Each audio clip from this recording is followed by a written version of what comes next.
Renascimento, onde basicamente a gente percebe uma preocupação, principalmente dos artistas, em resgatarem, trazerem de volta elementos da cultura grega e da cultura romana que eram tão ricos. Daí o nome Renascimento. Renascer, trazer de novo, trazer de volta a herança que os gregos e os romanos nos deixaram. Só que trazer de novo não significa fazer a mesma coisa, copiar, né? Então, os conhecimentos produzidos pelos gregos e os romanos são trazidos de volta, sim, mas eles são trazidos de volta de uma outra maneira. São aperfeiçoados, são melhor estudados, são aprofundados, são melhor desenvolvidos e dão margem a uma nova ideia sobre a arte, especialmente na Europa, que foi onde o Renascimento surgiu, mais precisamente ali na Itália. E depois ele acabou se espalhando por outros países da Europa. Certo? E eu estou falando aqui para vocês sobre a arte, mas na realidade o Renascimento ele foi um movimento muito importante em todas as áreas do conhecimento. Exemplo, foi no Renascimento que a imprensa foi inventada por Gutenberg. Então, a partir do momento que a imprensa foi inventada, os livros que na Idade Média eram escritos daquele jeito que eu mostrei para vocês, né, à mão, eles passam a sofrer modificações nas impressões.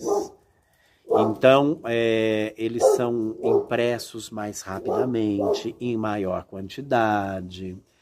É nessa época do Renascimento que as grandes navegações saem da Europa em busca de novas descobertas, de novos produtos, incentivando o comércio, desenvolvendo a economia dos países. Exemplo, as navegações que trouxeram Pedro Álvares Cabral, Cristóvão Colombo. Então, o Renascimento foi um período de muita movimentação política, econômica, social, artística, muita produção de arte, um período muito importante da nossa história, ok? Muito bem, por que o Sérgio está falando disso? Eu disse que surgiu na Itália, se espalhou por outros países, e a gente vai começar falando exatamente sobre o Renascimento na Inglaterra. Por que na Inglaterra, Sérgio? Porque nós temos na Inglaterra um importantíssimo dramaturgo do teatro. Adivinha quem é? William Shakespeare. A outra razão pela qual a gente vai falar também sobre o Renascimento na Inglaterra e Shakespeare é porque vocês têm um livro paradidático em língua portuguesa para lerem nas férias. Exatamente o livro sobre Shakespeare. Então a gente precisa entender quem era Shakespeare. E para entender Shakespeare, a gente tem que entender o período do Renascimento e onde ele vivia, o que as coisas estavam acontecendo ali. Certo? E a gente vai começar a falar sobre uma pessoa, uma figura histórica muito importante, a rainha Elizabeth I, Isabel I. Não é essa rainha Elizabeth que vocês veem na televisão. A gente está falando de um período muito distante de nós, mais de 500 anos atrás, para vocês terem ideia. Ok? Então, nessa época do Renascimento na Inglaterra, uma boa parte desse período, nós tivemos o reinado de Isabel I, Elizabeth I. E esse reinado durou aproximadamente uns 45 anos. Tá? Ela foi praticamente obrigada a assumir o trono e ela permaneceu nele por praticamente 45 anos. E um detalhe importante, né? A rainha Elizabeth I, ela era filha do rei Henrique VIII. Ok? Só que ela era uma filha ilegítima. Ou seja, é como se o pai tivesse se relacionado com uma mulher fora do seu casamento e com ela ele teve Isabel I, Elizabeth I. Certo? Muito bem. Henrique VIII acabou morrendo. E aí, um dos meio-irmãos de Isabel I assumiu o trono. Ele assumiu o trono e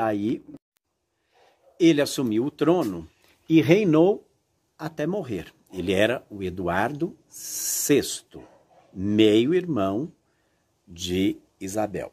Ok? Muito bem. Quando ele morreu, ele passou a coroa para uma outra pessoa. E uma das suas irmãs, Maria, que era católica, não gostou nada da situação. Eu estou contando tudo isso para vocês, pessoal, de uma maneira bem resumidinha para vocês entenderem de um jeito mais fácil, ok? E aí a Maria, lá houve uma série de situações e Maria, que não gostava de Isabel, acabou assumindo o trono.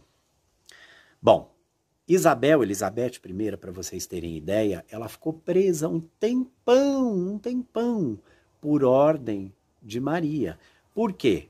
Porque Maria era católica e suspeitava que Isabel estivesse por trás de um complô, de uma armação contra ela, Maria, e esse complô estivesse sendo armado pelos protestantes. O fato, para resumir a história, é que a Maria morre e quem assume o trono é exatamente quem? Isabel I, Elizabeth I. E como eu disse para vocês no início, ela permaneceu no trono por 40 e poucos anos, se eu não me engano, 45, certo? Muito bem. Nesse período, Elizabeth I, também passou por situações muito difíceis. Ela era uma mulher muito doce, uma jovem apaixonada, que gostava muito da vida. Mas ela passou por várias situações que a fizeram se tornar uma pessoa mais dura, mais fria, e acabou não se casando. Só que ela era apaixonada por teatro, gostava muito de teatro, em especial as comédias. E é aí que entra o teatro elisabetano. Tem a ver com o nome de Elizabeth I. Muitas vezes a gente fala teatro isabelino ou teatro elisabetano. E Elizabeth era muito fã de teatro. E acabou conhecendo Shakespeare e gostava muito das peças de Shakespeare. Vocês devem se lembrar, quando a gente fez a Dança das Cadeiras, que eu conversei com vocês sobre o teatro elisabetano. Eu falei que ele tinha plateia por 3 lados. Lembram-se disso? Muito bem, os teatros elisabetanos, eles tinham um formato ou circular, ou hexagonal, 6 lados, ou octogonal, 8 lados. Mas sempre o palco com o proscênio puxado um pouco para frente e com o público de 3 lados, apreciando uma apresentação. Correto? Muito bem, aí agora a gente entra no William Shakespeare, que é um dos mais importantes dramaturgos da nossa história.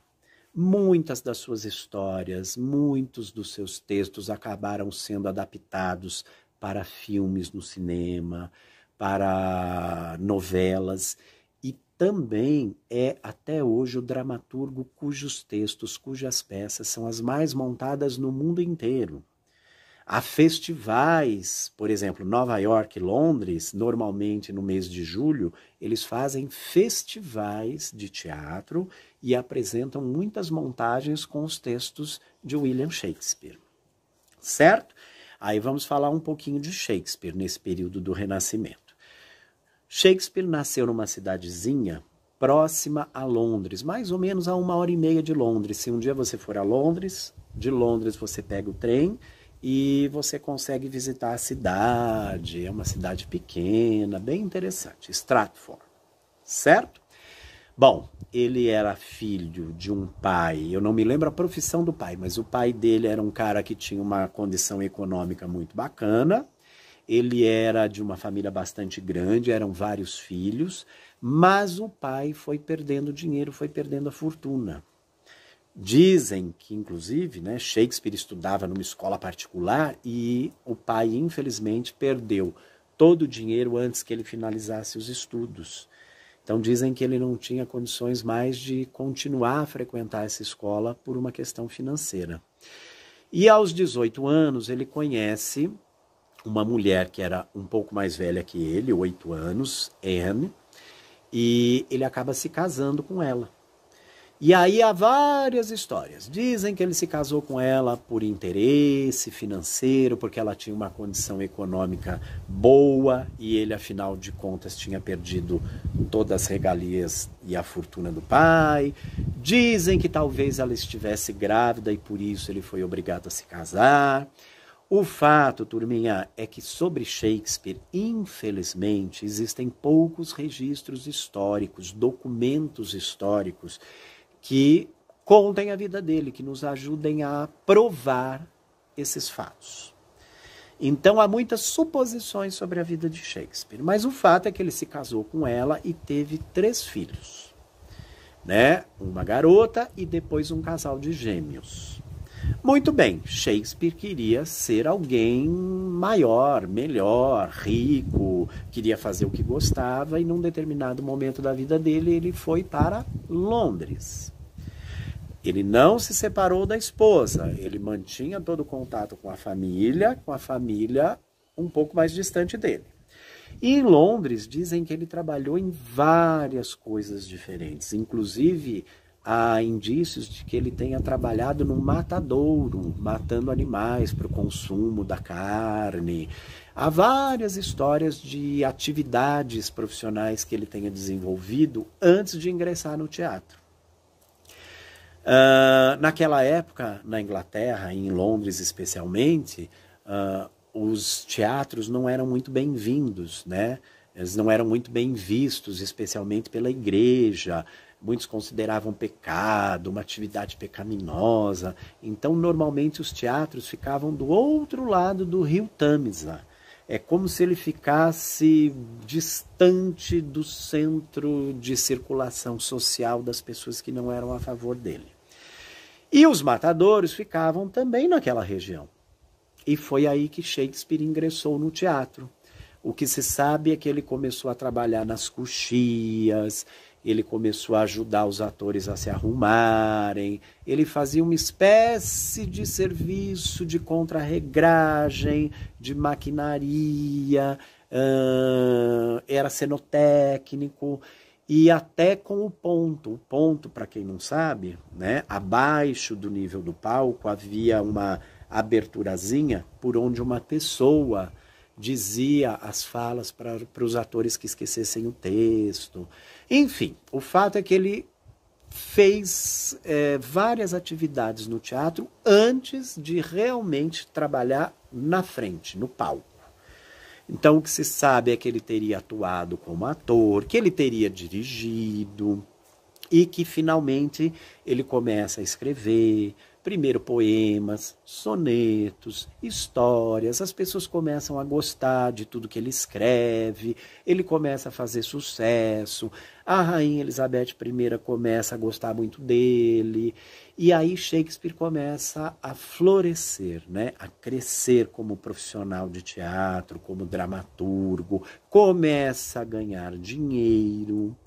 E acaba que ele ganha tanto dinheiro que se torna sócio de um dos teatros mais importantes naquela época na Inglaterra, em Londres, né? Também é importante dizer que esse mesmo teatro do qual ele se torna um sócio, um dono, ele acaba sendo destruído por um incêndio, depois ele é reconstruído, depois novamente ele acaba sendo danificado, passa por um novo incêndio, permanece muito tempo lá abandonado, até que o teatro é recuperado. Então hoje, se você for a Londres, você pode visitar esse famoso teatro. Ele é aberto ao público e inclusive há apresentações no teatro. Só que hoje em dia ele já tem recursos tecnológicos e de acomodação para o público melhores, mais refinados, mais confortáveis. Não é mais o teatro como era antigamente, né? Bom, o fato é que Shakespeare, então, se torna sócio desse teatro e num determinado momento da vida dele, já cansado, ele volta para a cidadezinha onde ele nasceu com a família e não se sabe ao certo do que ele teria morrido. Né? Como eu disse para vocês, infelizmente há poucos documentos que comprovem os fatos da história de Shakespeare. Mas, resumidamente, ele é um dos dramaturgos mais importantes da nossa história. Né? E Romeu e Julieta é uma dessas histórias importantes. Então, o que eu quis mostrar para vocês, né? A introdução com o que foi o período do Renascimento, localizar o Renascimento dentro da Inglaterra no reinado da Rainha Elizabeth, falar um pouquinho de Shakespeare e, resumidamente, o que foi o teatro na Inglaterra no período do Renascimento. Eu selecionei um trecho de um filme muito interessante chamado Shakespeare Apaixonado. Shakespeare Apaixonado foi produzido em 1998. Você não era nem nascido, nem eu, hein? Muito bem. Para vocês terem ideia, um dos maiores e mais importantes prêmios do cinema no mundo, o Oscar, acabou premiando Shakespeare Apaixonado com 7 estatuetas, entre elas a de melhor filme, melhor figurino, melhor atriz coadjuvante. Enfim, é um filme bem bacana, apesar dele ser um pouco antigo. E aí eu quero que vocês assistam a 17 minutos desse filme.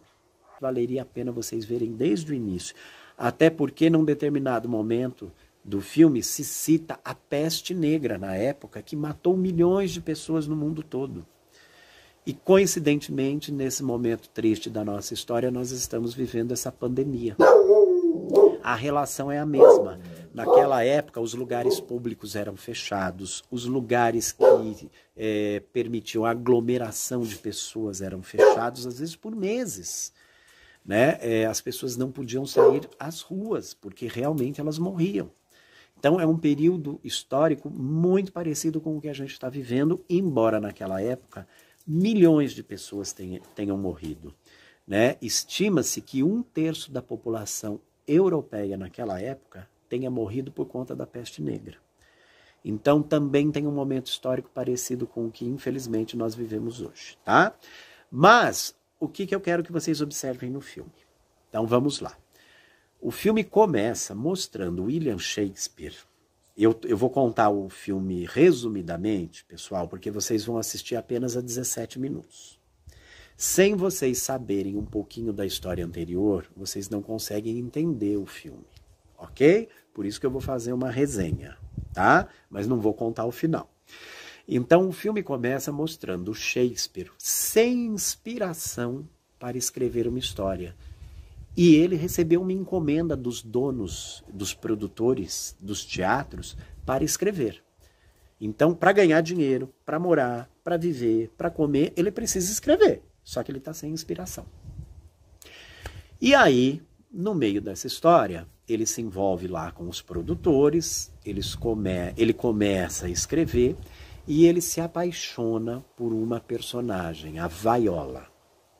Só que a Viola é uma jovem prometida em casamento para um duque. Há um acordo financeiro entre as famílias. Naquela época, dificilmente as pessoas se casavam por amor. O casamento era um negócio. E naquela situação, ela está prometida em casamento ao duque. A família vai receber uma quantia em dinheiro e, em troca, o duque tem a Viola como esposa, certo? Só que a Viola quer ser atriz.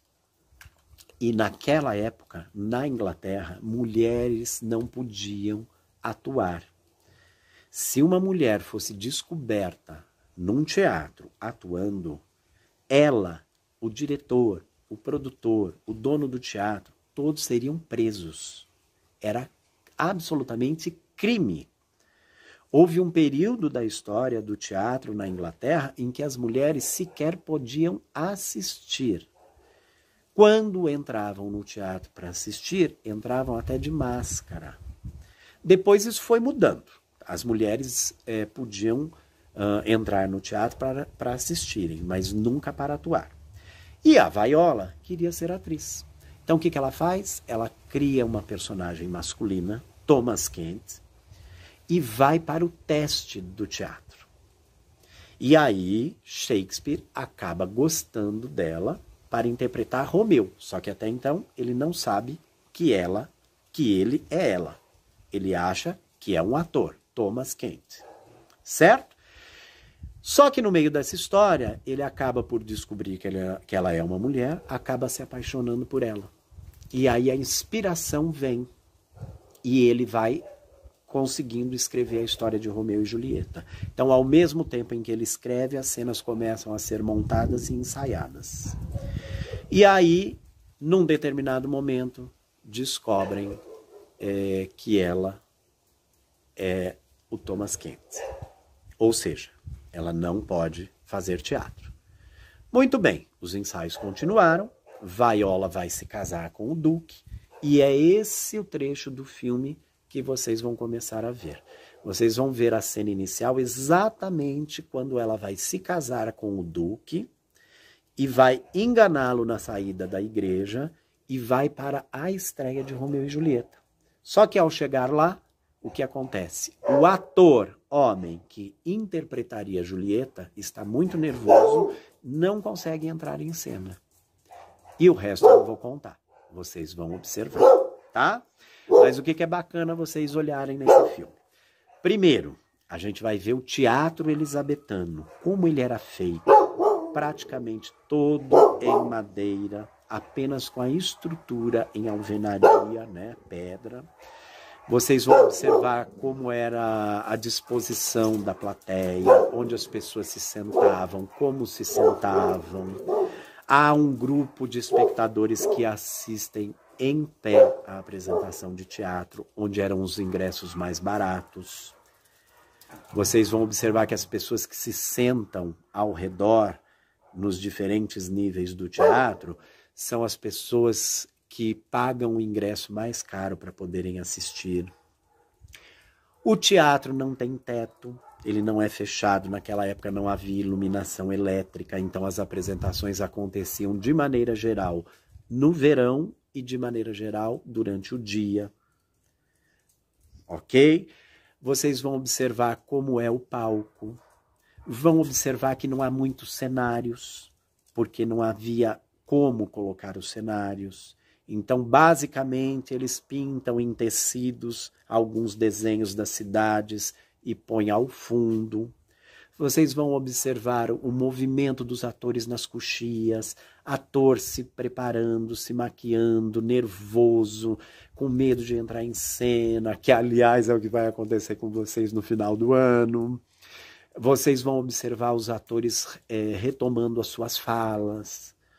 Vão observar o uso dos objetos de cena, dos acessórios, diálogos rápidos, ágeis, com muita movimentação para conseguir entreter e envolver o público na história. Vão observar os figurinos da época. Esse filme é um retrato perfeito de como era o Renascimento na Inglaterra naquela época, né? E vão conhecer um pouquinho da história de Romeu e Julieta. Mas para o finalzinho desses 17 minutos que eu selecionei, vocês vão ver a Rainha Elizabeth entrando.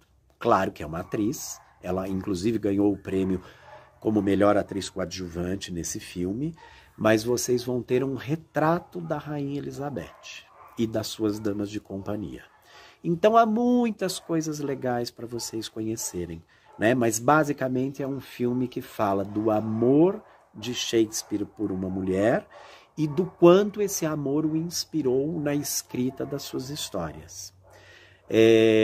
Há dados históricos reais no filme, ou seja, fatos comprovados historicamente, e há também um pouco de fantasia, de ficção, né? Mas tudo isso por conta do que eu disse para vocês já 2 vezes. Não há muitos registros históricos sobre a vida de Shakespeare. Então seria legal vocês apreciarem o filme, certo?